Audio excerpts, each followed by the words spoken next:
Começou, Vinícius? Vê se o áudio está saindo aí do jeito correto. Vê se está tudo ok. Porque teve uma vez aqui que eu passei uma vergonha. Começou a falar e o áudio Comecei não a saía. falar, não tinha áudio. Tem um lag ali, né? Tá saindo, Vinícius? Então fechou. Perfeito.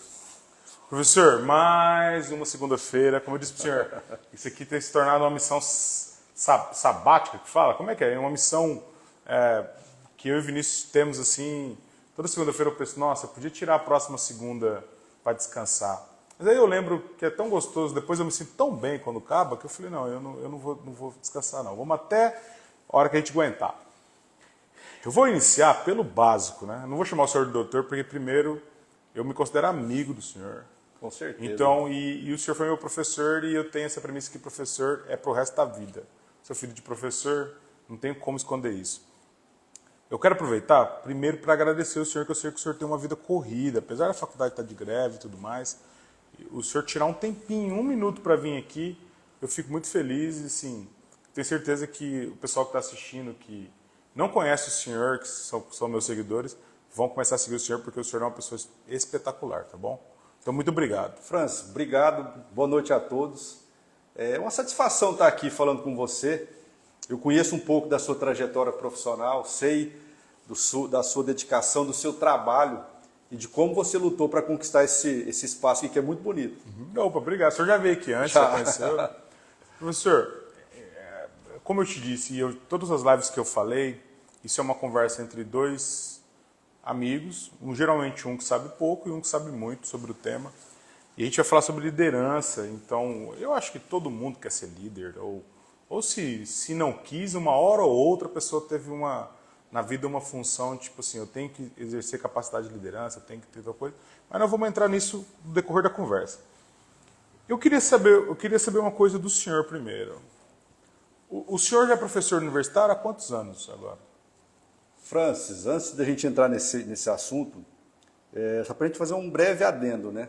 Você falou da liderança. Eu acho que todo mundo é líder. Todo mundo é líder? Todo mundo é líder. Se não é líder de uma empresa, de uma equipe, o cara é líder da sua família. Sim. Se ele não é líder da família, ele precisa ser líder da própria vida. Augusto Cury fala, né? Ser líder da própria história.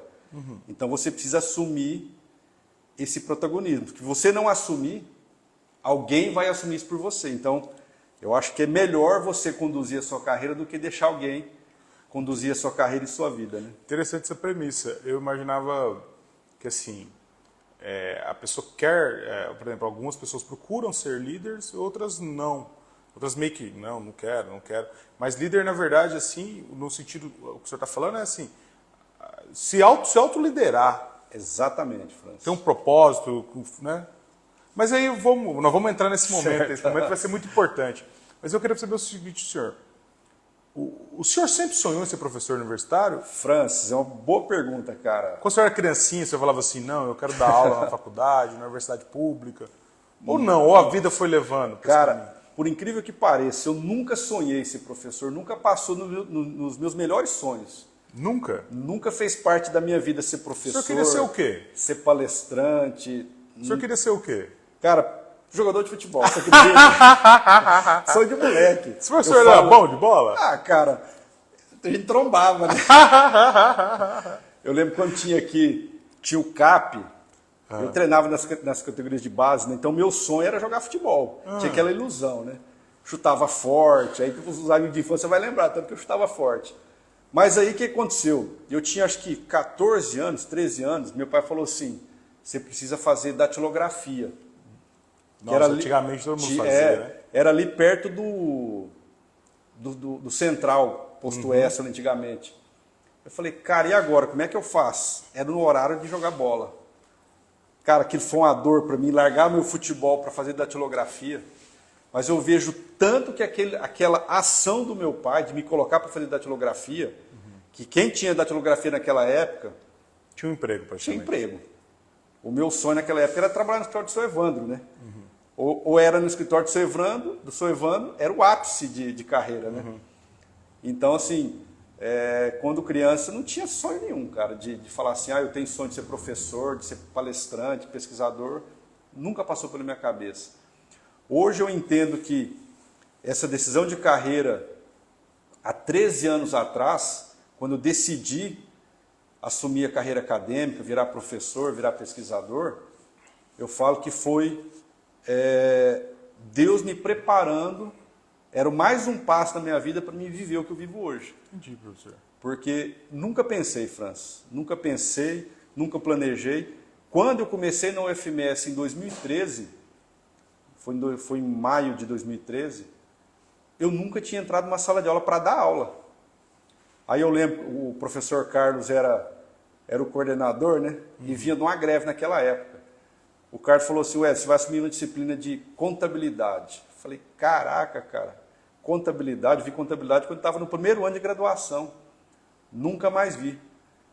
Então, assim, para mim foi sufocante. Porque você nunca deu aula, assumiu uma faculdade para formandos, dar aula de contabilidade. Então, assim, eu pensava, falei, cara, o que eu estou fazendo aqui? O senhor tinha dúvidas? Não, eu tinha dúvidas. Eu era administrador na Unesp, né, concursado, gerenciava mais ou menos 1.100 pessoas no RH. Aí quando eu entrei na sala de aula, todo mundo me olhando, todo mundo, sabe, te avaliando. Esperando. Eu falei, cara, o que eu estou fazendo aqui? Pensei, cara. Sabe, quando você deita para dormir, falei, senhor, o que eu estou fazendo aqui? Então, assim, no começo da carreira eu pensei se aquilo ali era a minha missão. Então eu peguei o começo da carreira do senhor, então, Sim. quando eu estava na administração. Foi no começo da carreira. Começo da carreira. Até quando eu dei aula para você, se eu não me engano, não foi nada de RH, não foi nada de comportamento organizacional. Foi uma matéria diferente mesmo. Eu acho que era contabilidade, era sociologia, informática, metodologia, sabe, marketing, mas depois de uns 6 anos, quando o professor Fabrício e a professora Tatiane foram embora, que aí eu tive a chance de assumir as disciplinas da minha cadeira. Que era o que o senhor mais queria, que o senhor mais gostava. Que eu tinha estudado, que eu tinha feito mestrado, né? Professor, mas aí vamos voltar antes. O senhor seguiu mais ou menos o que acontece na maioria dos alunos, assim, eu até, novamente, não falo muito de Napoleão Hill, e eu tenho uma frase dele que é assim, os ventos não são favoráveis a quem não tem um porto seguro a atracar. Então eu cheguei na faculdade de Direito, eu me lembro muito bem que, por exemplo, o professor perguntava, o que vocês estão fazendo aqui? Aí, daqueles 50, 48, não sei. Estou fazendo que não tem opção, Paranaíba é difícil, Paranaíba não tem muita opção, eu queria fazer nutrição, não deu. Queria fazer medicina, mas não consegui passar. E eu falava, gente, mas que povo perdido. Só tinha a UEMS aqui naquela época? E eu falava, mas que povo perdido. Mesmo se eu fosse fazer direito e eu não quisesse fazer, eu falava, não, beleza, eu estou fazendo direito, eu quero isso. Beleza, na administração também eu vi muito isso. Lá, quando eu fui fazer o curso de administração, muita gente não sabe, mas eu sou formado em administração pela Universidade Federal, eu tenho muito orgulho. Tem pós-graduação pela Federal em administração também. Tenho muito orgulho dessa formação minha, porque me modificou minha forma de pensar. E aí eu vi lá o pessoal também no mesmo caminho. Eu estou administração porque era o que tinha. O senhor foi assim? Ou o senhor queria fazer administração?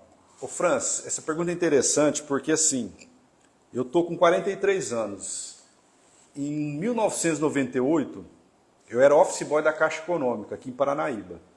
Não sei se você chegou a conhecer o finado Nelson Petri Torres. Claro, conheço. Sou amigo do filho dele. Você conhece.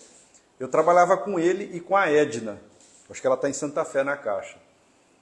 Eu era moleque, eu entrei na Caixa com 14 anos. Office boy, era Mirim o nome do cargo. Fazia tudo, né? Arquivava, fazia cobrança, entregava extrato de conta devedora. Eu não tinha noção do que era fazer faculdade.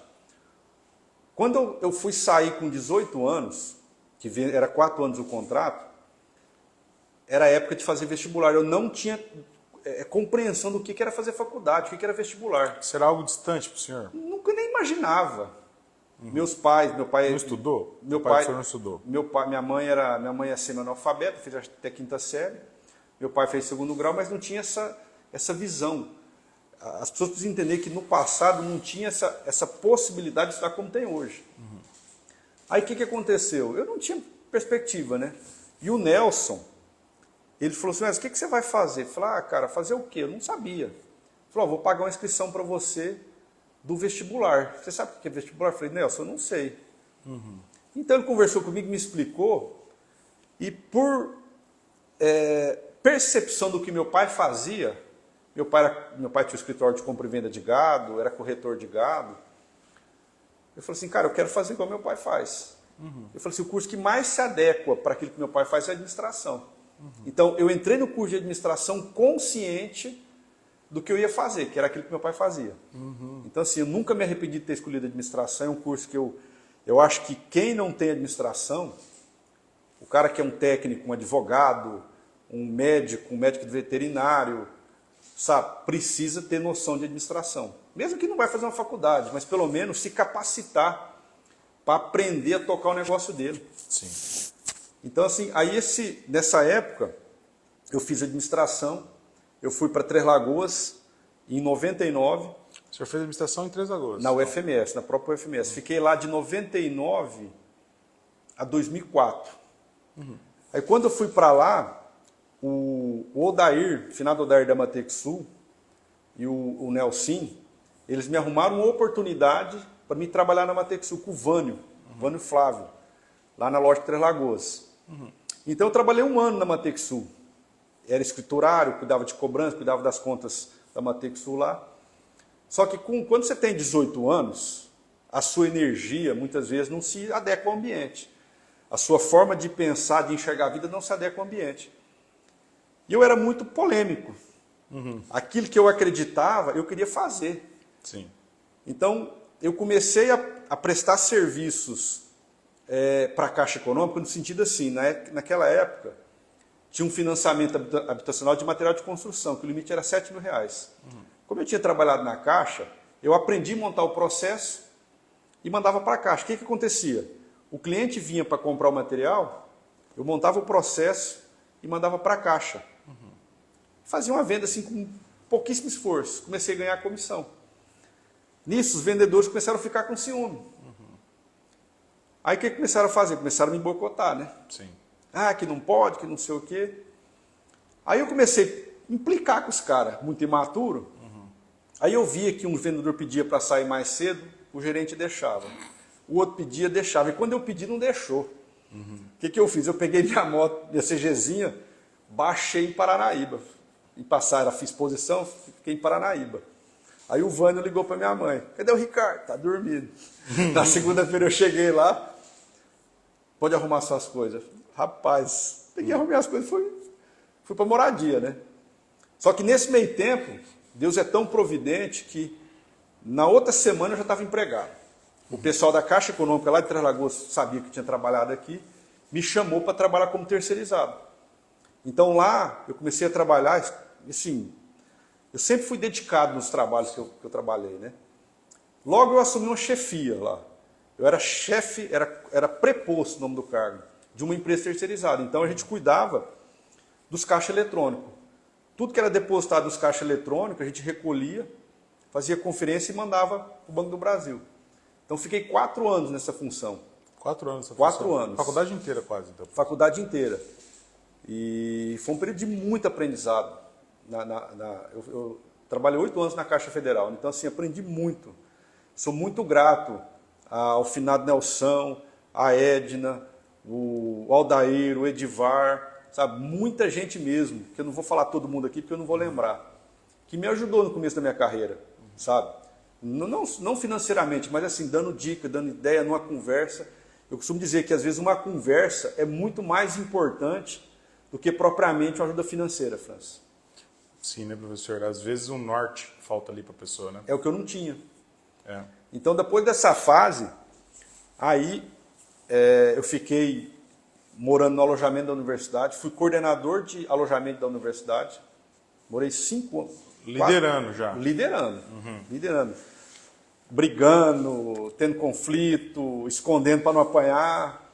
Fazia parte, morava 100 pessoas dentro do alojamento sem supervisão da universidade, então eu vivi naquilo ali. Eu vi colegas meus dali sair para vencer na carreira, eu vi colegas meus dali sair para se perder na droga, eu vi as duas realidades. Então, assim, foi uma época de muito aprendizado e de muito sofrimento, França. Muito sofrimento mesmo. Por quê? Primeiro sofrimento, você passar a vida inteira dentro de uma casa estruturada com família e de repente você sai para fora. Viver fora daquele ambiente seguro. Cara, isso dói. Para um moleque, isso dói. Mas é aprendizado, cara. Tudo, na verdade, foi uma escola para o senhor chegar onde o senhor Sem chegou. dúvida. Eu enxergo que existe uma linha mestra, Francis, que tudo que a gente vai vivendo de bom e de ruim, ela faz parte de um processo que já é planejado por Deus. Deus sabe de todas as coisas, né? Até um fio de cabelo não cai da nossa cabeça se não for da vontade de Deus. Então, tudo que a gente vive, é necessário que a gente passe por esse processo. Mas a gente tem alguns minutos ainda para a gente falar dessa questão. E como que entrou a academia, então? Se o senhor queria ser comprador de gado, vendedor de gado, a academia entrou na vida do senhor quando? Quando o senhor entrou, o senhor gostou daquilo ali? Não, pelo contrário. Eu fiz faculdade, fiz a universidade na UFMS, e naquela época eu tive a primeira experiência com pesquisa. Eu conheci o professor Paulo Miranda, que na época era o único doutor do curso, ele me escolheu para fazer um TCC. Eu peguei, cara, fiz um TCC, a gente fala um survey, uma pesquisa quantitativa, com supermercados na região do Bolsão. Fiz a pesquisa, formei, colei grau e fui seguir a vida. Esse TCC ficou lá. Depois eu volto nele. E assim, eu tinha muita ânsia de conseguir emprego, ganhar bem, eu sou formado pela Federal, quero ganhar dinheiro, trabalhar e tal. Mas um ledo engano, né? Ninguém sai de um ponto A para um B do dia para a noite. Aí eu vi que não era fácil eu conseguir um emprego para ganhar bem.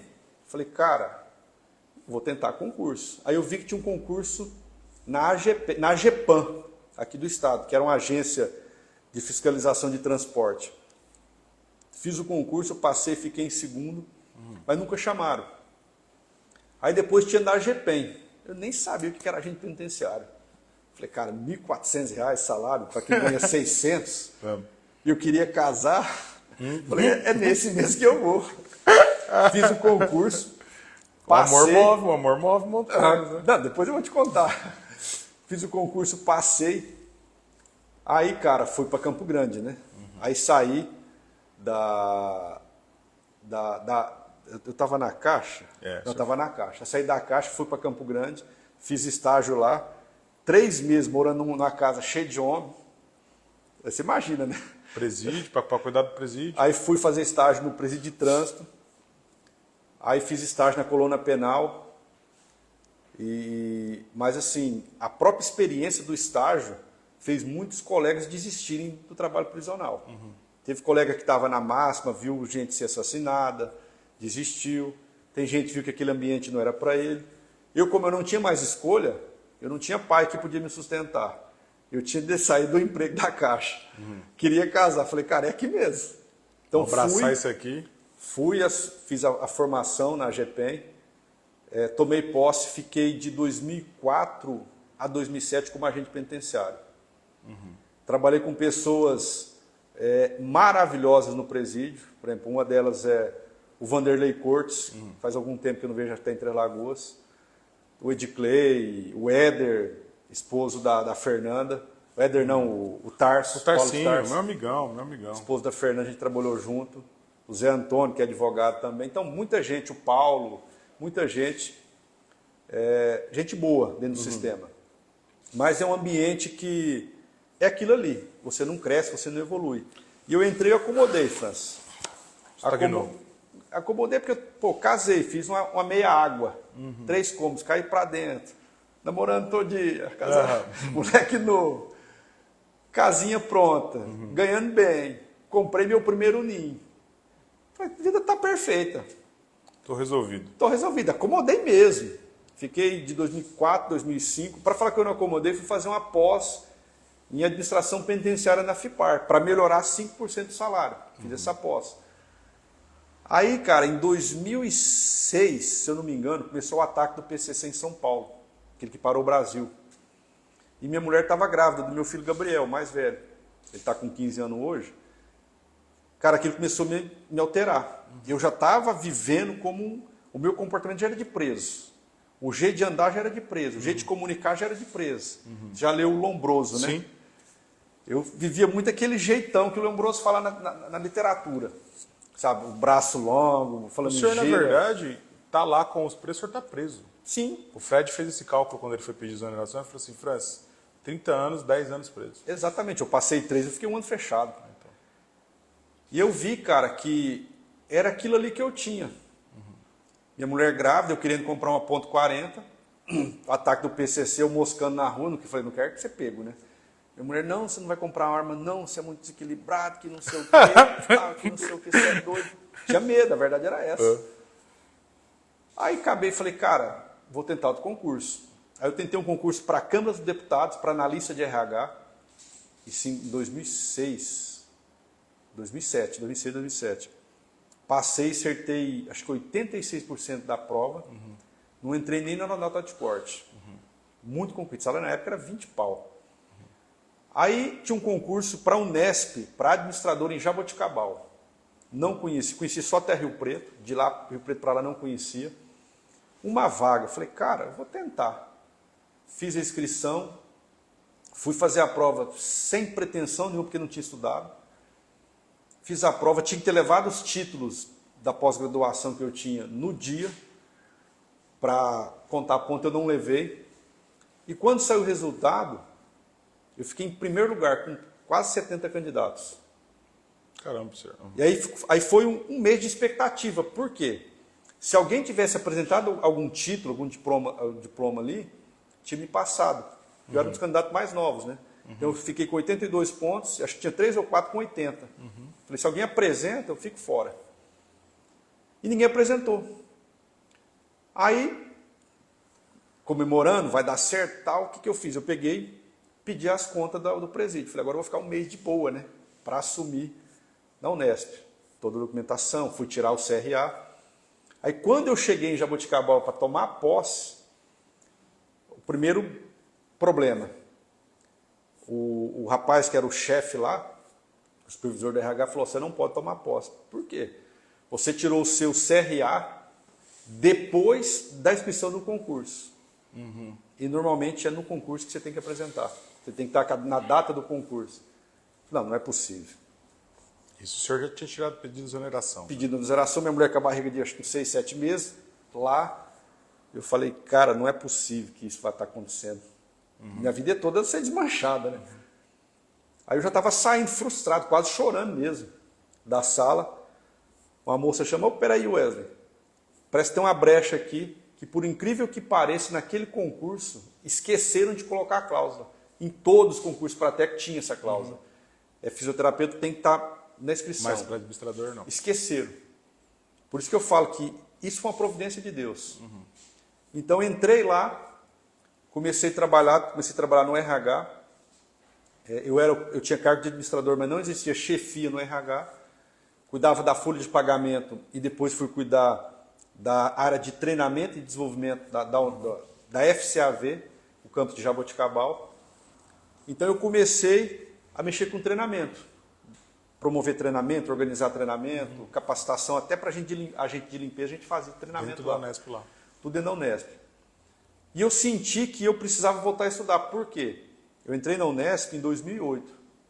2007, 2008. Eu tinha formado em 2005, ou seja, o período do presídio para mim foi um ostracismo total, de fechar livro e esquecer. Eu sempre gostei de ler. Então eu falei assim, cara, eu preciso voltar a estudar. Aí eu fui na USP, que Ribeirão Preto de Jaboticabal era pertinho, 50 quilômetros, conversar com o meu orientador de graduação, que da época ele estava em Três Lagoas, hoje ele está na USP. Falei, Paulo, o que você acha de eu fazer um MBA? Você tem um MBA para me indicar, tal, que não sei o quê? Ele falou assim, Wesley, larga a mão de MBA, perde tempo com isso não. Isso é feito muito rápido, você não vai aprender com isso. Ele falou assim, faz um mestrado. Eu falei, Paulo, o que é mestrado? Para que fazer mestrado? Não quer ser professor, não. Ele falou assim, faz um mestrado que eu te garanto. Conhecendo você, em pouco tempo você vai conseguir seus objetivos. Mas tenha cuidado com o ego dos colegas, a vaidade. A única coisa que você tem que se preocupar não vai ser aluno, não vai ser produção científica, é vaidade. Então aquela frase dele, que eu confiava muito nele, e confio até hoje, me fala assim, cara, eu tenho que fazer esse mestrado. Aí eu tentei na USP a primeira vez, não atingi a nota da ONPAD. Aí eu tentei na Unesp, em engenharia de produção. Eu passei na produção. Aí fui adequar um projeto para entrar lá, porque o foco lá era produção e ambiental. Eu precisava pesquisar RH. Aí entrei nesse mestrado com muito custo. Fiz o mestrado em 1 ano e 8 meses. O prazo é 2 anos, né? Publiquei acho que uns 3, 4 trabalhos durante o mestrado. E por conhecer uma pessoa nesse mestrado, que foi o professor Charbel Jabbour, foi meu orientador, que já passou pela USP, passou pela Unesp, passou pela Montpellier na França, passou pelo, Inglaterra, eu acho que hoje ele está na França ainda, passou pelo Japão. É um cara assim que me mostrou a pesquisa. Então eu não me apaixonei por aula, me apaixonei pela pesquisa. Eu virei professor por conta da pesquisa. Entendi. Então, por conta de ter tempo para fazer pesquisa, eu virei professor. Aí foi que eu decidi fazer concurso para docente. Com insegurança, com medo, achando que não ia dar certo. Foi que eu me lancei fazer esse concurso. E por uma ironia do destino, dar aula na cidade onde o senhor brincava na rua. Exatamente. Você saiu daqui, então, um menino... do mato mesmo, do caipira. mato, e voltou um mestre, professor de uma universidade federal. Exatamente. Voltei como mestre para dar aula na UFMS. E, na verdade, não era nem para ser em Paranaíba, era para ser em Três Lagoas. O destino mexeu, o Carlos era o coordenador, deu certo o Carlos articular para chamar para cá. Então, para mim, foi o ápice, né? Porque eu passava de frente ao UFMS e falei, cara, deve ser muito legal dar aula aqui onde eu, sabe, uma coisa que eu morava aqui, brincava, passava cortando aquele pasto ali para ir para os E bueiros. hoje o senhor volta lá e dá aula, é referência no lugar onde o senhor... Sem dúvida. É uma Então, assim, história para mim bonita, foi, pessoalmente, foi uma vitória muito importante para mim. Né? Não para mostrar para os outros, que eu nunca precisei disso, mas, sabe, para satisfação própria, né? Sim. Professor, isso é importante. Por que eu gosto de puxar isso aí? Porque, assim, as pessoas veem, né? O senhor hoje está com pós-doutorado? Pós-doutorado. Então o senhor chegou no topo que uma carreira pode ter acadêmica, né? E a gente vê a pessoa ali, vê o elefante no poste, e a gente não sabe como é que ele chegou, mas o elefante teve que ralar muito para chegar ali no poste. Mas agora vamos voltar, vamos entrar no norte do que eu realmente preciso do senhor. Eu venho acompanhando o senhor, a mudança, a forma como o senhor vem mudando a sua carreira, é impressionante, o senhor vem fazendo, inovando, fazendo várias coisas. E aí o senhor agora está numa vertente de muito assim, na internet eu vejo no seu Instagram, no Facebook, nos grupos de WhatsApp que eu faço parte da comunidade do senhor, com não sei se é um treinamento, mas uma questão voltada para a liderança. E aí eu entro na pergunta que eu fiz na chamada, porque a minha mãe é uma pessoa simples, apesar de ser professora e tudo mais, é uma pessoa simples e tudo mais. E gente boa demais, dona Avenida. Gente boa, amor de pessoa. Ela falava assim, mas nasce líder, e aí você pega grandes líderes da humanidade. Mahatma Gandhi, você pega Martin Luther King, você pega Jesus Cristo, tudo mais. Parece que eles nasceram. Parece que é assim. Deus olhou e falou assim, não, esse cara é predestinado. No caso de Jesus, isso é fato. Isso, ele é predestinado. Ele vai vir com uma áurea, com a capacidade de falar, ele vai vir diferente dos demais. E vai se tornar um líder. Parece que tem gente que é assim. Mas aí eu quero perguntar para o senhor, o líder, ele nasce, ou ele se transforma num líder? Eu vou te voltar à pergunta. Médico nasce pronto? Não, essa é uma pergunta simples. Não. Advogado nasce pronto? Não. O líder também não nasce pronto. As pessoas não nascem com carimbo. As pessoas não nascem com o DNA. Falam assim, esse cara aqui vai ser liderança. O que as pessoas possuem, muita gente possui, são aptidões, ou seja, características de personalidade que podem levar à liderança. Por exemplo, tem gente que se comunica bem quando criança. Eu vejo meu moleque de 10 anos, a princípio ele tem características de liderança, o Gustavo. Mobiliza os moleques na escola, é campeão de ping-pong. Ou seja, as atitudes dele dão a entender que ele pode ser um líder. Mas para ser líder de fato, ele precisa se preparar. A gente tem um exemplo, a gente estava falando do Luan. Era um brilhante líder na empresa Júnior, mas não conseguiu liderar a sua carreira naquele momento dentro da graduação. Depois ele passou por esse processo, hoje ele startou sua carreira, vamos dizer assim, pivotou e está voando. Depois, um grande abraço, Fernando, depois você vê essa live aí. Mas ele foi se preparar. Então, o líder não nasce com carinho. Tem pessoas que têm característica de personalidade, sabe, de iniciativa, sabe, de lidar com pessoas, de comunicação, de correr risco, mas isso não garante que ele seja líder. O grande problema hoje, Francis, é que as pessoas acham que o cargo está associado à liderança. Ou seja, a pessoa ela é diretora, ela não necessariamente ela tem a capacidade de liderar. As empresas, o que elas fazem? O cara é bom numa operação, numa fábrica, ela pega e coloca o cara para ser encarregado, para ser supervisor. Ele não tem pode ser que ele tenha capacidades para ser líder, mas ele não tem competências muitas vezes, porque ele não consegue transformar a capacidade em competência, que é o quê? Colocar aquilo em prática. Então ele tem dificuldade na parte de hard skills, ou seja, na parte técnica, às vezes de trabalhar em equipe, tem dificuldade com delegação, tem dificuldade de feedback, tem dificuldade de lidar com pressão, tem dificuldade de lidar com conflito. Isso é parte técnica de líder. Os líderes precisam ter isso. Isso tem o nome de hard skill? Hard skills. São as competências técnicas. Só que o grande desafio hoje, eu digo que não é só para a liderança, mas é para todo profissional, para o advogado, para o médico, para o engenheiro, é desenvolver as soft skills, ou as habilidades humanas, ou habilidades comportamentais. Que é você ter empatia, é você ser humano, é você ter resiliência, é você trabalhar em equipe e ouvir críticas, sabe? É você ter inteligência emocional, ter maturidade emocional para conviver com pessoas que, naturalmente, convivendo com pessoas, a gente tem conflito, faz parte da natureza humana. Então, o que a gente percebe na faculdade? O aluno é preparado, até no curso de administração, para trabalhar e para desenvolver as hard skills, as habilidades técnicas. Ele aprende a fazer um cálculo bem, ele aprende a fazer Exatamente. Lembrando das aulas do Carlão, uma página de cálculo de custos, mas aí quando ele vai para aquelas coisas humanas, ele não vem com essa formação. Não vem. Então, nesse sentido, a gente fez uma mudança no PPC da administração, a gente tem uma disciplina da administração chamada Desenvolvimento Pessoal e Profissional.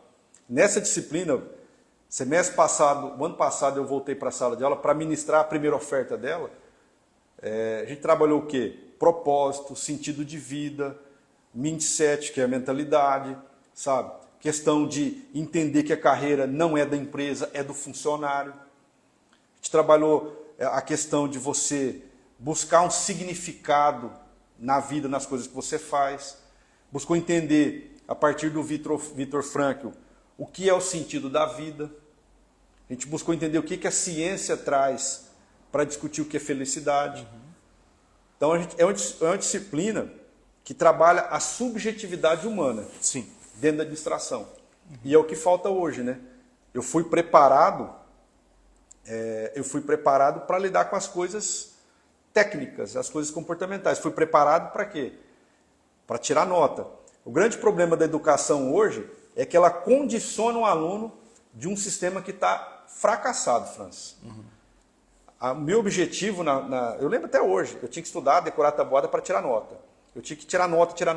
Eu nunca reprovei nível nenhum. E não me gabo por isso, porque às vezes a reprovação é necessária para amadurecer a pessoa. Então você é criado nesse ambiente de que você tem que passar, você tem que ter nota, que no meu entender, que posso estar errado, mas não é um modelo que o mercado quer. Vamos pegar o exemplo das escolas. Quem que é o aluno brilhante na escola? Tira 10 É o que tira 10, é o que não dá problema, é o aluno que não dá conflito, é o que responde tudo, que fala sim, que fala não. Aquele aluno que às vezes tem TDAH, aquele aluno que não para na carteira, aquele aluno que joga aviãozinho no outro, sabe? Aquele aluno que às vezes tem um comportamento um pouco mais disfuncional. Ele é criticado na escola, ele é oprimido na escola.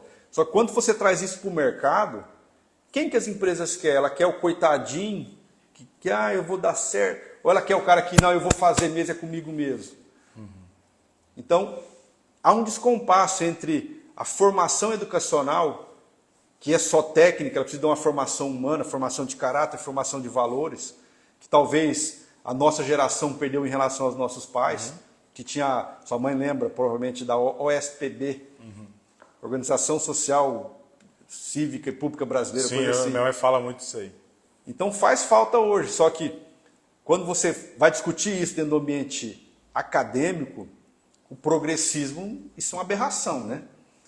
Então, essa falta de valores, de humanização, as pessoas não estão preparadas. Hoje as pessoas não olham nos olhos, Franço. Professor, mas aí me puxa uma... Vou usar meu pai como exemplo.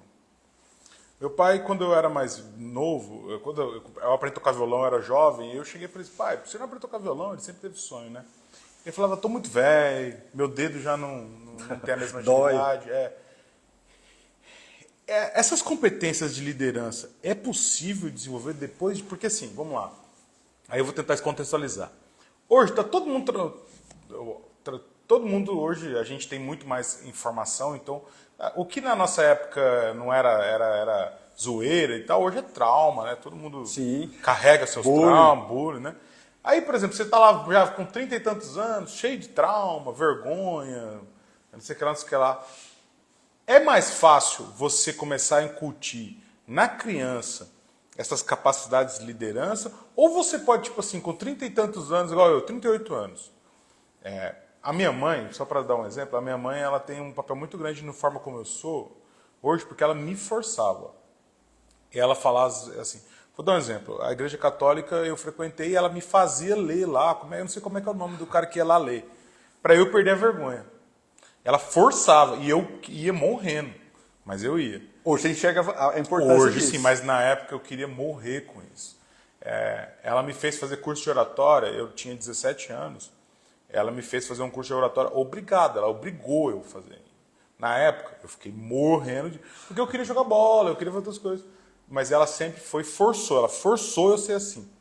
Quando eu fui para a faculdade, eu me forcei a exercer atividades de liderança que eu entendia que era líder de sala, presidente de comissão de formatura, então tudo passava por mim. Que eu fui me forçando a isso. E eu cheguei aos 38 anos e entendo que eu tenho algumas coisas que eu deveria estar mais, mas eu entendo que dentro do onde eu vivo eu exerço a minha capacidade de liderança, não plenamente, no meu 100%, mas eu tento. Fica difícil para uma pessoa com 30 anos, por exemplo, mudar e falar assim... Porque assim, o senhor tem depois nós vamos falar para o senhor, o Wesley tem um caminho na internet aí, que é ensinar as pessoas a serem líderes, né? Aí o cara tá ali com 40 anos, ele pensa, isso é para mim? Será que eu consigo mudar a minha vida? Consegue? Cara, são duas respostas. A primeira, que é mais fácil trabalhar com a criança, com o jovem, se você colocar isso. E, de fato, tem muitas escolas que estão colocando inteligência emocional para a criança, atividades lúdicas. Isso ajuda muito na formação lúdica e na formação do caráter da criança. Agora, um cara que tem 40, 50, 60 anos, 70 anos, 80 anos, França, são três aspectos. Primeiro, ele tem desejo de promover a mudança? Ele tem que ter esse desejo, essa chama. Cara, é igual fazer faculdade. É penoso fazer faculdade, não é fácil. Você tem que querer. Então, o grande problema hoje é que as pessoas não querem pagar o preço. As pessoas não querem experimentar o sofrimento, que faz parte da nossa natureza. Então, cara, não adianta... Aí volta para a competência. Não adianta eu ser um exímio cantor. Quantos cantores excelentes a gente tem em Paranaíba? Canta demais. Canta, toca. Só que não explode. Por quê? Não tem equipe, não achou um cara para alavancar a carreira e se acomodou. Às vezes, não é que se acomodou, aceitou aquela condição. Então, se o cara não aceita aquela condição, vai correr atrás, vai lutar, porque eu digo que não existe derrota, França. Existe resultado. Resultado é construído com base nas suas escolhas. Então, se você escolher esse caminho de não lutar, o resultado é esse. Se eu escolher o caminho de ficar vendo jornal, ficar vendo novela, ficar vendo Big Brother, ficar vendo Netflix, é uma escolha. Está errado? E eu vou ter um resultado no final. Eu vou ter o resultado no final. Então, o que determina se a pessoa vai transacionar uma carreira, vai mudar a carreira, vai buscar um novo desafio para a vida, é esse primeiro querer. A pessoa tem o desejo. Agora ela precisa ter o quê? A ação, que é a atitude. Ela precisa se mover. A motivação, ela tem a vontade com a ação. Motivo mais ação. Então ela precisa se mover. Então se ela começar a transacionar, a caminhar, a avançar, você vai ajustando ao longo do processo. Você vai sair daqui para cá perfeito? Não. Você abriu o seu escritório nessa condição? Não, você abriu pequeno, foi construindo uma história. Sim. E é desse jeito para a nossa carreira também. É desse jeito para a liderança. Então a primeira coisa é o cara querer... seria então como um alcoólatra reconhecer o vício. Exatamente. Eu estou numa posição onde eu não estou feliz, por exemplo, eu não exerço atividades de liderança, eu não sou líder.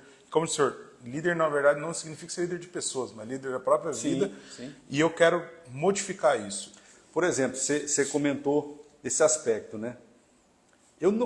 Por muitos anos, eu estou com 43, talvez até os meus 35 anos, França, eu não me enxergava nem líder da minha casa. Isso que eu ia perguntar, é por experiência própria isso aí? O senhor própria. Se vê... O que eu estou falando aqui é que eu vivi. Até os 35 anos eu não liderava nem minha casa. Tinha 2 filhos, casado, não liderava nem minha casa. Por quê? Não me enxergava naquele papel. E se você não ocupa os papéis, alguém vai ocupar. Se você não ocupa o papel de pai, alguém vai ocupar. Um traficante pode ocupar. Se você não ocupa o papel de empresário, o funcionário vai ocupar.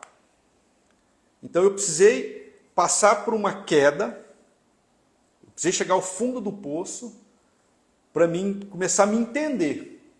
Era impossível, chegou um ponto, eu não sei se foi para a turma de vocês, teve uma turma que o Geraldino era o coordenador, eu fui dar aula de comportamento organizacional, que é de falar de pessoas, relações humanas. Eu travei na sala de aula, eu comecei a chorar dentro da sala de aula, porque não conseguia mais, porque ele me doía. Então eu fui perceber que eu passei muitos anos com doença emocional, crise gravíssima de ansiedade, com isso eu trocava de carro constantemente para mostrar que eu tinha conseguido, que me levou à depressão. Então essa depressão para mim me levou ao fundo do poço, me tirou o sentido do trabalho, me tirou o sentido da família, me tirou o sentido da vida, me tirou o prazer de estar com os filhos. Foi quando eu cheguei a ter os pensamentos suicidas, França, nessa época, 2015, 2016. Então, assim, foi uma fase muito difícil. Na época o senhor dava aula para mim, então sim, provavelmente... Sim. Não conseguia dar o meu melhor na faculdade e tudo me doía. Aí eu fui entender, com muita ajuda da minha esposa, que eu era uma pessoa doente. Eu tinha depressão. Porque, assim... O senhor tinha aquela síndrome do impostor? Seria isso aí? Tipo, sim. O senhor estava no topo da carreira. Eu não me via merecedor daquilo ali. Financeiramente o senhor estava resolvido, o senhor estava onde o professor poderia chegar, no máximo, de uma universidade federal respeitada, e o senhor não tinha o controle da sua vida. Não tinha. Eu não me enxergava merecedor daquelas conquistas que eu tinha. Sabe? Aí era aquele vazio, né? Eu queria... E as pessoas te viam, assim, eu sempre tive o senhor como uma referência. Sim, porque eu vi o senhor e falava assim, cara, que cara legal, educado, gente boa, muito... E aí o senhor não conseguia ter essa visão do senhor. Eu, nesse momento, estava corroendo de dor por dentro. As minhas feridas emocionais estavam floradíssimas. Só que eu não tinha uma coisa que eu tenho hoje. Eu não tinha espiritualidade. Era eu aqui, Deus lá dentro da igreja. Eu não tinha essa relação de intimidade com Ele. Então, em razão disso... eu caí, eu cheguei no fundo do poço, França, cheguei assim, cara, a pior doença que uma pessoa pode ter, que talvez seja pior que um câncer, é a doença da alma, cara. O cara, uma pessoa, um homem, uma mulher, uma criança, sofrer com depressão, achar que ninguém gosta dela, sabe? Achar que você não tem importância, se sentir que você é a pior das pessoas do mundo. Eu sentia isso. Eu tinha esposa, eu estava com filho, estava com trabalho, reconhecido, com aluno gostando de mim, e eu sentia isso. Aí, com muito custo, eu procurei, não fui em médicos aqui, de vergonha, de preconceito, eu fui em médicos em Santa Fé. Fui em médicos em Santa Fé, fui em médicos em Jales, fui em médico em Rio Preto, médicos caríssimos, de consulta de R$800. E nada, fui psicólogo, fui na psicanálise, fui no TCC, fui em várias terapias. Nenhum resolveu o meu problema. Nada. Não consegui tirar aquela angústia que eu tinha, aquela dor, aquele sofrimento. Então, depois de muito minha esposa insistir, me chamou para participar de um grupo de casais, que é a Família Orante aqui em Paranaíba. Abraço, Robinho, abraço, Camila. Faz um trabalho maravilhoso à frente da Família Orante. Eu fui, cara, fui na casa do Robinho e fiquei muito incomodado naquele momento. Porque, cara, o povo adorando a Deus, louvando, cantando, glorificando. Eu falei, cara, o que eu estou fazendo aqui? Eu sou um cientista, sou Cara, o ego foi lá em cima. Cara, o que eu estou fazendo aqui? Cheguei para minha esposa e falei para ela assim, Leandro, você nunca vai me chamar para essas desgraças de grupo de oração. Ó, Nossa, todo respeito. desse jeito? Desse jeito. Aí, só que Deus já vinha trabalhando em mim. Você lembra da Maria Rosa? A Maria Rosa, uma aluna da administração, ela falou uma vez para mim assim, ela é experiente, ela falou assim, Wesley, eu enxergo Deus no Senhor. Eu falei, Maria Rosa, para com essas conversas de enxergo com Deus. Será que eu tenho que estar numa cadeira de roda para sentir esse Deus seu? Nossa, eu falei cada coisa. Nossa, professor, eu não consigo imaginar o senhor falando isso não. Na época eu quase briguei, você lembra disso, que eu quase briguei lá na faculdade com professores, por questão de ideologia. Não, isso aí eu lembro. Foi fortíssimo. Então foi nesse momento. Então, várias situações, uma vez o Manuel, não sei se você lembra do Manuel, Manolo, chegou no alemão e falou assim, Wesley, eu vi que Deus pediu para mim, o senhor ter cuidado na viagem. Eu falei, Manuel, que Deus é esse? Para com essa conversa. Ninguém sabia que eu ia viajar. Então Deus mandou ele lá no alemão me dar um recado. Até esses dias eu estava em Araçatuba, vi ele lá, conversei com ele. Então Deus já havia me tocando, só que eu fui nesse grupo de oração, falei, cara, isso não é para mim não. Não é para mim, esse negócio de se expor. Só que quando Deus chama, Franz, você pode se espernear do jeito que for, Deus vai te chamar. Você vai caminhar com Deus. Aí eu parei de mexer com o grupo de oração, minha esposa ia na missa, eu corria. Teve um dia que ela estava nas irmãs, e eu vi um colega do presídio lendo a palavra lá nas irmãs. Eu falei, Leandro, eu não entro porque esse cara aí está assim, assim, assado. Não entro, não convivo com esse cara aí. E fui desapegando. Aí, nesses eventos de moto, que eu tinha uma 7 Galo, para quem não sabe o que é 7 Galo, é uma moto chamada CBX 750, a melhor moto de todos os séculos. Realizou um sonho, eu lembro. Realizei um sonho. Quem não conhece, procura conhecer. É uma moto antiga que hoje vale uns 70 pau. E eu fui num evento em Rio Verde, de moto. E nesse evento, Deus usou um evento de moto, que teoricamente não tinha nada a ver com Deus, para me tocar. De que forma? Eu conheci um cara chamado Michel, ele é da Sara Nossa Terra, eu fiquei na casa dele. A galera da moto ficou lá, começou a conversar, churrasco, piscina. E depois que a galera foi embora, eu fui posar na casa dele. Eu comecei a conversar com ele. O testemunho de vida dele, a conversão dele me tocou. Ele me levou numa obra que ele cuidava, que era cuidar de pessoas abandonadas, pessoas drogadas abandonadas na rua. Ele montou na época ele montou um sítio terapêutico para cuidar dessa galera, pessoas que eram prostituídas, levava para lá e acolhia essa galera. Isso me tocou demais, França. Eu não sei porquê. Eu cheguei aqui no domingo, vim debaixo de chuva de Rio Verde, cheguei aqui no domingo, falei para a mulher, quero comprar uma Bíblia. Quero comprar uma Bíblia, quero entender o que está acontecendo. E aquela chama, aquele desejo. Aí eu queria ir para a evangélica. Minha mulher sempre foi criada na igreja católica. Eu sempre fui criado na igreja católica. Aí me levou Aí depois do retiro de casais, eu falei que não. Ela me chamou para um encontro de casais. Falou, ó, eu vou a última vez nesse negócio mexer com a igreja. Se eu não gostar, você não me enche mais o saco. Para que eu falei isso? Aí eu tive uma experiência em 2016, junto com a comunidade Vida Missão de Tuiutaba, lá no salão paroquial, um encontro de casais. Naquele encontro eu recebi o batismo do Espírito Santo. Eu repousei, uma sensação de paz, França, que eu nunca tinha sentido. Nunca vivi aquela experiência, cara. Lá eu conheci o Dr. Cássio, a Angélica, a esposa dele. Cara, uma sensação maravilhosa, cara. Aquela paz, aquela serenidade, aquela alegria que eu nunca tinha sentido. Cara, eu estava em depressão, sabe? Eu estava em conflito comigo mesmo. Falei, cara, o que eu estou vivendo isso? Aí comecei a ouvir vozes. Aí fui procurar o padre, será que eu estou ficando doido? Aí comecei a entender que Deus vai agir na nossa vida. Deus fala com a gente. Só que a gente, às vezes, é muito sujo no pecado, ou a gente está muito corrido na vida, a gente não percebe Deus falando. Eu comecei a entender, comecei a buscar, comecei a estudar. Aí fui fazer catequese, depois de adulto, já com doutorado fazendo catequese. Ou seja, voltando no que eu fiz quando eu tinha 9 anos. Aí fui fazer catequese, fiz a crisma. Aí tinha um curso de teologia, junto com o bispo em Três Lagoas, fiz 2 anos desse curso, que me ajudou muito a entender o que era a palavra de Deus. Eu comecei a entender que Deus não é uma pessoa que está aqui nesse momento com a gente. Eu comecei a ter intimidade com ele, comecei a conversar com ele. Então comecei a me aprofundar. E me apaixonei pela pessoa de Jesus. Quando eu me apaixonei, eu cheguei ao ponto, Franz, de falar para minha esposa assim, ó, vou largar tudo, vou lá para Ituiutaba viver da evangelização, de levar a palavra de Deus, de deixar tudo. Sabe, com um filho, não estava nem aí. Só não fui porque, assim, pessoas esclarecidas falaram, não é o momento. Não é agora, calma. Não é o momento. Então, assim, aquela chama por Deus não parava. Sabe, de pregar, comecei a pregar, comecei a servir na igreja, comecei a participar da família orante. Aí logo depois veio o grupo Manaim, qual abracei o carisma assim de forma...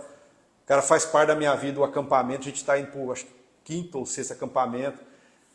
A igreja agora está cheia, pessoas estão sendo transformadas, Deus está agindo assim de forma abundante, cara, aqui em Paranaíba. Professor, e esse é o ponto. Eu vejo muito no vídeo do senhor, que eu não sei se a gente... um link entre assim, o maior líder de todos os tempos, de toda a humanidade, foi Jesus. Né? Isso acho que a gente pergunta para 100 pessoas, 95 vão dizer que é isso. Ainda tem as pessoas que vão dizer que não, mas tudo bem. Que não existiu. Esse link que o senhor faz entre a liderança que Jesus desempenhou na humanidade, obviamente ninguém quer ser Jesus, mas pode te ajudar a ser um líder melhor na sua vida, sim? Sem dúvida, Franz, sem dúvida. Por quê? A ciência, Franz, o direito, a administração, a medicina, a engenharia, a psicologia, a ciência é limitada. Por que eu digo que é limitada? Muita gente vai me criticar por isso. Porque ela pode ser refutada. Ou seja, eu posso fazer uma tese, eu posso fazer um artigo e questionar a sua teoria que você está trabalhando no seu escritório. E posso provar que de fato você está trabalhando errado, por exemplo. Ou o jeito que você está pesquisando está errado. Isso faz parte da construção da ciência.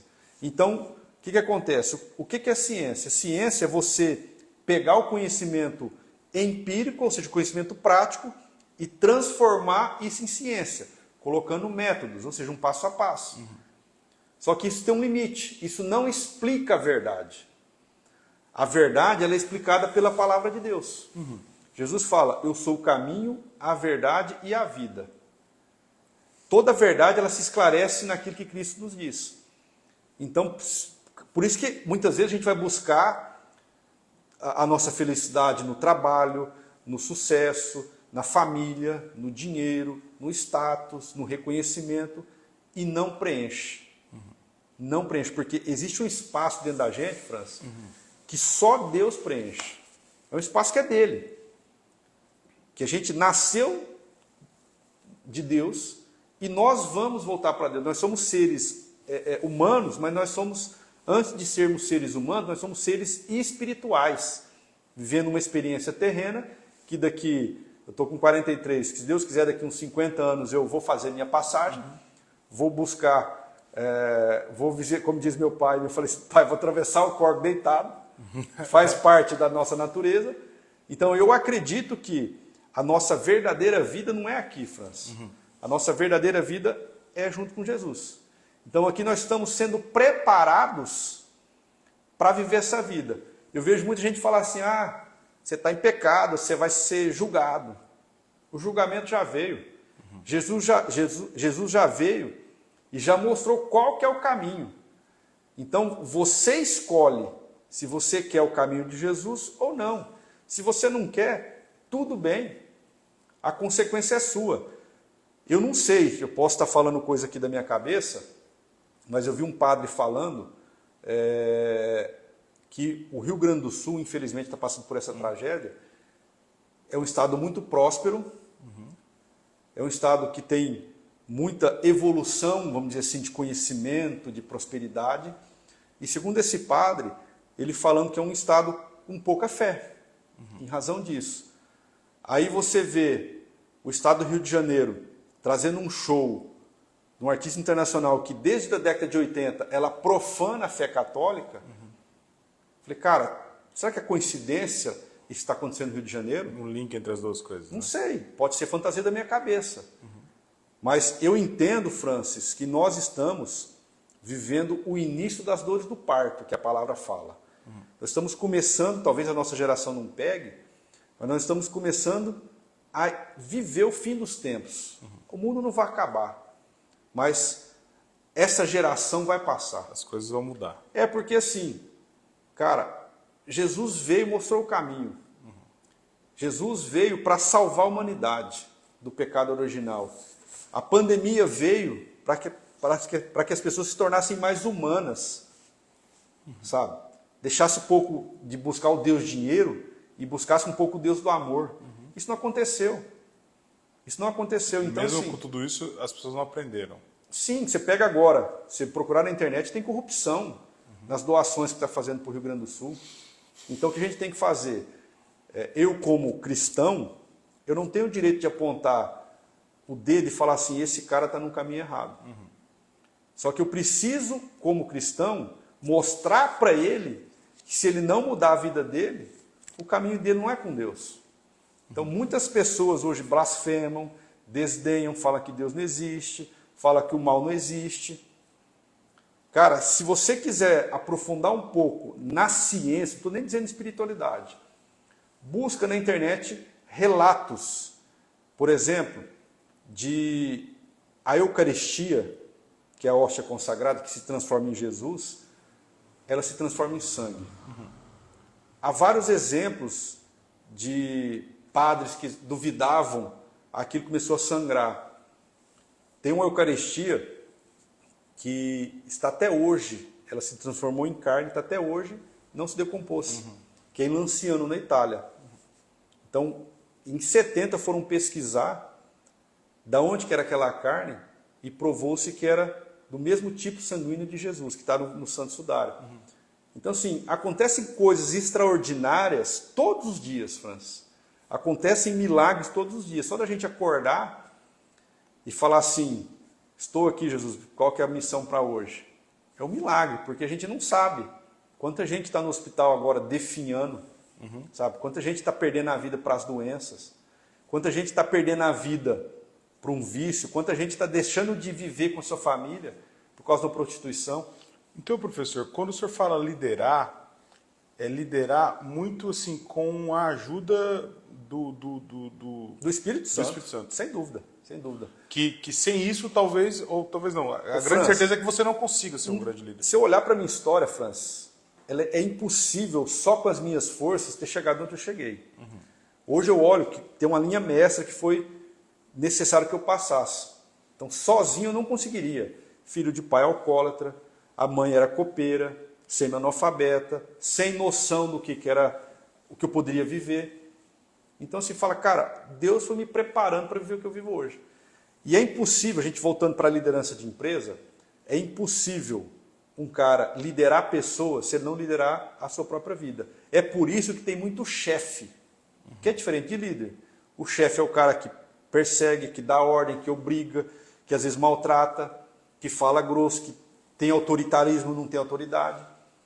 Porque o cara muitas vezes é um medroso, que tem medo de colocar as suas fragilidades para os funcionários, e ele se veste daquele personagem, daquele cargo, para mandar e para controlar. O que a gente preza hoje? O que eu tento ensinar para os alunos? A liderança, ela precisa buscar dois aspectos.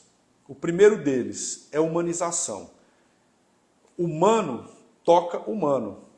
Eu preciso me amar para amar o outro. Isso é bíblico, né? Então, se eu não conseguir olhar para resolver as minhas tretas emocionais, os meus medos, os meus traumas, e se eu precisei fazer isso para me libertar daquele Wesley velho, eu não vou conseguir liderar pessoas. Hoje eu estou na direção da universidade. Se eu não tivesse conseguido resolver aqueles problemas da minha autoliderança, vamos dizer assim, eu dificilmente eu conseguiria assumir esse papel de liderar a universidade na pandemia, agora na greve, sabe? Uma série de situações que vão acontecer, você tem que lidar. Eu já chegou na volta das aulas, eu tive que lidar com o Ministério Público. Professor que não queria voltar, aluno querendo voltar, então eu tive que lidar com situações assim que não era comum. E a liderança, o cara, para ser líder, ele tem que saber que ele vai lidar com o problema. Se não tiver problema, se as coisas funcionassem naturalmente, não precisava. Não é de líder. Então o líder, ele é para resolver problema. Só que para isso ele precisa ser humano. Ele vai lidar com pessoas. Então eu vejo políticos, por exemplo, o cara faz muito, mas o cara não tem o feeling de lidar com pessoas. É autoritário, é coercitivo. Então isso não é líder, isso é chefe. Então não existe aquela coisa do líder mais que não vai no amor, vai na dor. Não, não. Essa premissa acabou. A gente poderia definir liderança, Francis, como assim, ó. A liderança é uma capacidade de mobilizar pessoas. Bom, um chefe mobiliza pessoas na dor. Mas também a liderança é uma capacidade de quando você consegue inspirar pessoas. A pessoa olhar para você e falar assim, cara, eu quero fazer igual esse cara faz. De você fazer com que as pessoas se envolvam dentro de um objetivo e lutem por aquele objetivo. Porque é muito fácil para mim ser diretor ou ser um gerente de uma empresa e dar uma canetada. Você tem que fazer isso. Agora, fazer com que o cara tenha o brilho no olho de lutar por aquela meta, isso não é simples. Isso não é simples. Não é cargo que faz isso. Isso são pessoas se conectando com pessoas. Tem um autor de administração, depois eu te passo a referência dele, chama Simon Sinek. Ele tem uma citação muito legal, ele fala assim, 100% dos funcionários são pessoas, 100% dos clientes são pessoas, 100% dos fornecedores são pessoas. Se você não sabe lidar com pessoas, você não está preparado para lidar com negócio. Negócios são pessoas. Verdade. Isso aqui, se não tiver vocês aqui, sabe, toda a equipe, não funciona. Se você não acolher bem um cliente seu, não tratar bem, não ouvir a dor dele, você é um mau advogado. Sim. Não adianta você saber tudo de lei se você não sabe atender o cliente. Sabe, ter um ambiente legal, agradável, sabe? O cara sentir na casa dele, sentir que realmente você vai pegar o problema dele, botar no seu braço e vai, tipo assim, peitar o juiz. Então, assim, é uma mudança, Francis. Professor, o senhor vê, ó, 1 hora é muito pouco para falar com a pessoa no nível do senhor. Eu já queria, desde antemão, deixar o senhor convidado, porque o senhor não fala só de liderança, o senhor tem a questão da performance, gerenciar a carreira. O senhor foi meu orientador da monografia de gestão de competências, que, inclusive, eu fiz um estudo de caso com as competências que um advogado tem que ter, e me surpreendi, porque na época eu achava que advogado tinha que ter carrão, e quando, na verdade, a honestidade era o que eles mais esperavam lá e tudo mais. Me surpreendi porque os dados não mentem, e eu aprendi isso muito com vocês lá. Mas eu tenho uma pergunta de curiosidade, que queria que o senhor falasse para mim, para a gente encerrar. Eu pergunto para todo mundo que vem aqui, como que a pessoa se vê nos próximos 10 anos, o que ela quer estar fazendo. Teve um amigo meu que falou que queria estar casado, outro falou que queria passar 1 ano fora do país. O senhor já teve várias mudanças na carreira do senhor, né? De um professor lá que entrou em 2013, é visível para quem conheceu o senhor naquela época a evolução, a diferença que a gente vê o senhor hoje é um cara digital, não é mais um cara analógico. Quando eu conheci o senhor, era um cara totalmente analógico. Você acho que o celular devia ser bombinha, aquelas bombinhas que vai dar mensagem. Como é que o senhor vê agora a sua carreira do senhor? O senhor que fala tanto de carreira, é responsável por várias carreiras de sucesso. Eu considero que parte do que eu sou hoje como advogado foi muito graças à faculdade de administração. Obviamente, não estou dizendo que direito não foi importante para mim, foi muito. Mas um complementa o outro. Né? Mas aonde eu posso vender essa mensagem, eu falo, olha, eu fiz direito foi meu conhecimento técnico, ponto. Obviamente que eu estudei, porque senão eu não seria um bom advogado. Mas foi quando eu entrei lá e convivendo com vocês, professor Carlos, que eu fui entendendo que era muito mais do que só uma lei, eu tinha que entender justamente de pessoas, foi que, por exemplo, atendimento, de ter aquela paciência a mais, de ter aquelas coisas. Então, assim, muito do sucesso profissional que o nosso escritório obteve foi devido àqueles 4 anos ali que eu passei frequentando a bunda naquela academia, naquela faculdade lá. E eu sempre vendo, ó, a administração é um puta curso, que se o cara souber aproveitar, vai mudar a vida dele. Mas agora eu tenho essa curiosidade. O senhor, diante de tudo isso aí, como é que é agora os próximos 10 anos? Qual que é o planejamento que o senhor tem? Ô, Franz, o meu planejamento, quem faz não sou eu. Aham. O senhor vai deixando a vida Jesus levar? É Deus que faz. Aham. Então, assim, aquilo que Deus plantar no meu coração, eu vou cumprir. Então, assim, hoje, toda a minha vida, toda a minha família é consagrada a Nossa Senhora e a Jesus. Então, eu já tive chamado, por exemplo, para a política aqui em Paranaíba. Não foi uma vez, não. Algumas vezes. Eu já sabendo que você já foi muito assediado. Só que não queima meu coração por isso.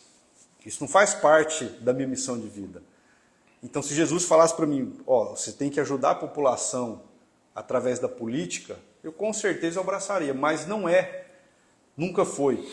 A gente já fez muito projeto para ajudar a política. Por exemplo, fizemos no Codepar, que era um projeto assim que ia mudar a cara de Paranaíba, só que faltou apoio político, sabe? Fizemos curso de capacitação para político. Fizemos aquele debate aquela vez que o senhor Um lembra? debate que eu quase apanhei, se eu organizar.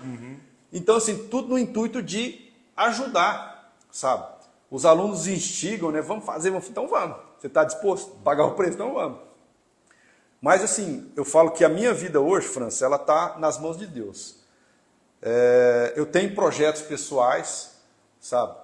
Tem projeto que ainda não posso contar aqui, mas tem alguns projetos ainda que a gente está preparando. Mas o que Deus preparar, eu sei que eu tenho um propósito na minha vida. Cumprir a vontade de Deus na minha vida. Isso é até importante falar. Todos nós temos um propósito básico. É cumprir a vontade de Deus. Fazer aquilo que Deus pede para a gente. Ou, a gente pode traduzir isso em amar a Deus sobre todas as coisas. Esse é um primeiro propósito fundamental de todo mundo. Quem inverte, coloca o propósito mundano depois do propósito de Deus, vai chegar um momento que vai ter problema. Sim. Então, propósito conectado com Deus, depois Deus mostra o que você precisa viver. Aquilo que você vai viver, Deus vai mostrar. Não é que você não vai ter dificuldade, você não vai ter sofrimento. Vai ter, faz parte. Mas Deus vai mostrando os seus passos. Então, quando você se conecta com Deus, França, Deus fala nitidamente para você. Ele fala através de pessoas, ele fala através de uma situação que ocorre na sua vida, e você vê, cara, não é aqui por aqui que eu vou, é por aqui que eu vou.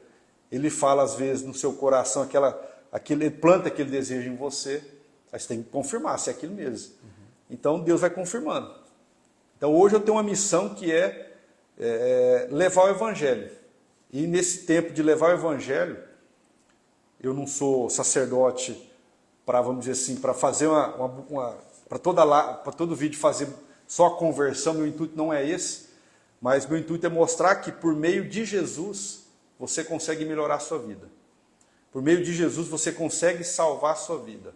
Por meio de Jesus você consegue impactar a vida.